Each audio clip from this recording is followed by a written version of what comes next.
Addicted to a prescribed life. Thanks to a means-tested health system and with my parents, 7 children in tow, deemed too well off to receive government assistance, the idea of going to the doctor for the slightest and not so slight complaint was generally discouraged in the household of my youth. Fair enough, by the time I, the youngest, started going to secondary school, our lot had improved quite a bit and would continue to do so through the Celtic Tiger years, until it all went belly up. Nonetheless, due to the austerity that had prevailed before then, I'd learned that a trip to the general practitioner was considered an exclusive event, and one would have to show very good cause to gain entry. In any case, by about the age of 15, I'd started to match, to an extent, my father's trait where showing any momentary physical or mental infirmity was reprehensible. I do, though, recall those childhood days when being deemed sick enough to receive the sweet Calpol over-the-counter pain reliever was a joyous occasion. Looking back on it now, it's as if the pharmaceutical company that produced that syrup did so with the idea of making it addictive in mind. Ludicrous thought, I know. There were times, too, when I liked being on prescribed medication. I'm not sure why this was, but popping pills stored in a little plastic container with my name printed on it seemed kind of cool. That's all changed now.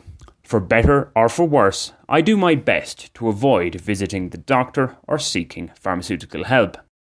Okay, at almost 37 years of age, leading what I believe to be a largely healthy lifestyle and with no underlying conditions that I know of, there's nothing startling in the fact that I haven't felt the need for regular medical checkups or medication. Yes, it may not be the wisest move to be so reluctant to seek medical assistance should the need arise, but I'd like to think that my body would give me signs if there was something malignant at play that required outside help. Also, and many of us have plenty of anecdotes to back this up, just because a medical practitioner gives one the all clear doesn't mean that everything is fine. What's more, when there is something untoward, some doctors have a tendency to automatically reach for their old reliable, the prescription. Pelt them with pills. A late aunt of mine used to uncontrollably, albeit mildly, shake. It was put down as just one symptom of various complications she had following a brain hemorrhage. It was subsequently discovered it was due to a chemical imbalance from the myriad of medications she was taking.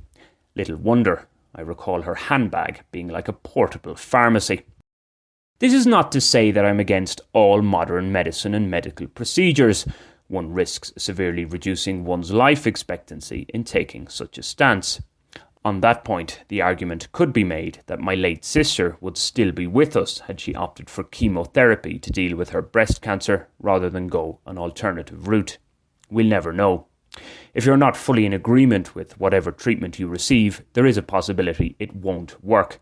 The mind is a powerful force, after all, and we all do have to face death at some stage.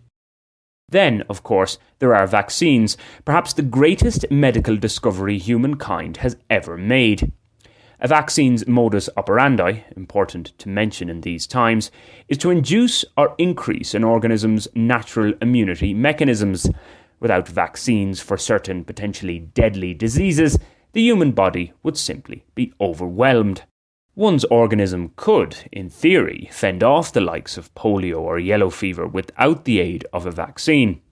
Based on case fatality rates for those diseases, however, one would be taking a huge gamble adopting such an approach. With SARS-CoV-2, on the other hand, we've known from an early stage that a good number of people have solid defences against the infection, an infection that kills quite discriminately, i.e. the elderly and the obese having a far greater risk of severe illness and death. Thus, the need for COVID-19 vaccines for all has always been questionable, particularly when there are some not insignificant genuine doubts hanging over these jabs. This push for compulsory vaccines appears to have more to do with exerting control than being for the greater good of public health. While the great advancements in medical science have significantly increased our life expectancy, we must be aware of our limitations. We must also remain cognizant of the fact that sometimes the natural process is better left alone. One doesn't need to be a scholar of history to know that human interference, even when done in good faith, doesn't always produce positive outcomes.